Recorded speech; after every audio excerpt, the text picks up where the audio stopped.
नमस्कार। मैं संजीव कुमार आज आदि गुरु शंकराचार्य, जिसके लेखक हैं श्री व्यथित हृदय, इसका चौथा भाग आपके समक्ष संक्षेप में प्रस्तुत करने का प्रयास कर रहा हूं। शंकराचार्य जी ने गुरु पीठ से निकलकर घोषणा की, वैदिक सनातन धर्म ही सत्य है, से सब पाखंड है। जो लोग इस सत्य को स्वीकार नहीं करते, उन्हें उनसे शास्त्रार्थ करना चाहिए। कुछ ही दिनों में शंकराचार्य जी का यश पताका उड़ने लगा।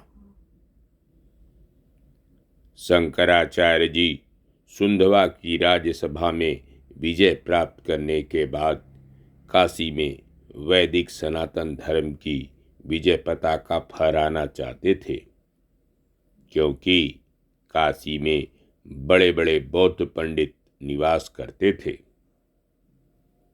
यद्यपि काशी विश्वनाथ की नगरी थी, किंतु बौद्ध पंडितों के प्रभाव के कारण काशी में शिवत्व का लोप हो गया था।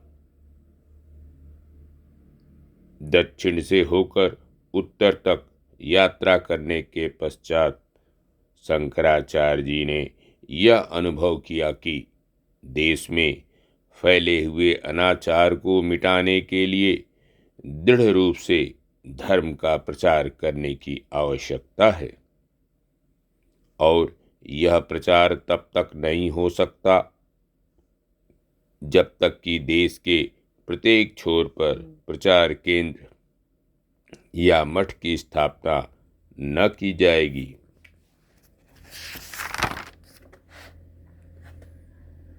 शंकराचार्य जी ने अथर्ववेद के प्रचार के लिए बद्रिका आश्रम के पास जोशी मठ के नाम से प्रथम प्रचार केंद्र की स्थापना की। मध्यार्जुन में यजुर्वेद के प्रचार के लिए उन्होंने विद्या मठ के नाम से दूसरे प्रचार केंद्र की स्थापना की। विद्या मठ वर्तमान में श्रृंगेरी मठ के नाम से प्रसिद्ध है।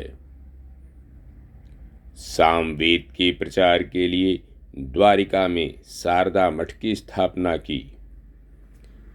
कांची में विष्णुकांची और शिवकांची के नाम से 2 प्रचार केंद्र स्थापित किए। मंडन मिश्र कुमारिल भट्ट के शिष्य थे, संपन्न थे तथा उनकी स्त्री सरस्वती, जो साक्षात देवी की अवतार ही थी। शंकर दिग्विजय के अनुसार ऐसा कोई भी शास्त्र नहीं था जिसमें सरस्वती दक्ष न हो। आचार्य शंकर मंडन मिश्र से शास्त्रार्थ करने हेतु उनसे मिले तो मंडन मिश्र ने कहा, तुम्हारे बाहरी लक्षणों से ऐसा नहीं लगता कि तुम्हारा जन्म ब्राह्मण कुल में हुआ है। तुम्हारे सिर पर न चोटी न गले में यज्ञोपवीत, तुम कैसे ब्राह्मण हो? शंकराचार्य ने उत्तर दिया, क्या कोई चोटी रखने और जनेऊ पहनने से ही ब्रह्मत्व को प्राप्त करता है? जो ब्रह्म को जानता है वही ब्राह्मण है। जनेऊ और चोटी का बोझ ढोने वाला ही ब्राह्मण नहीं होता। ऐसे मनुष्य को ब्राह्मण समझना तो ब्राह्मण की हंसी उड़ाना है। मंडन मिश्र ने कहा, मैं देखता हूं तू सब कुछ छोड़ करके ही सन्यासी बना है।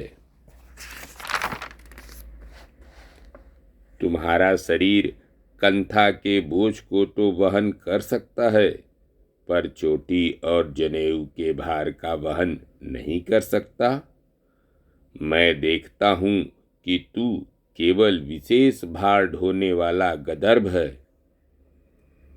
शंकराचार्य ने उत्तर दिया, मैं गदर्भ हूँ या वह जो उस स्त्री के भार को फिर भी वहन करता है, जो उसे गालियाँ देती रहती हैं, कड़ी से कड़ी बात सुनाती रहती हैं और दिन रात ताड़ित करती रहती हैं, किंतु फिर भी वह उसके पालन पोषण के लिए सचेष्ट रहता है।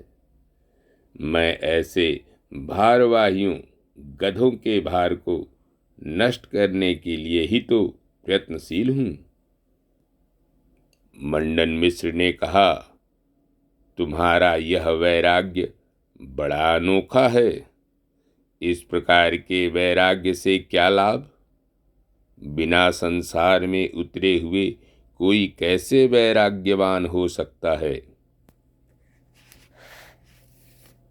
शंकराचार्य ने उत्तर दिया, वैराग्य का संबंध विचार और बुद्धि से ही है।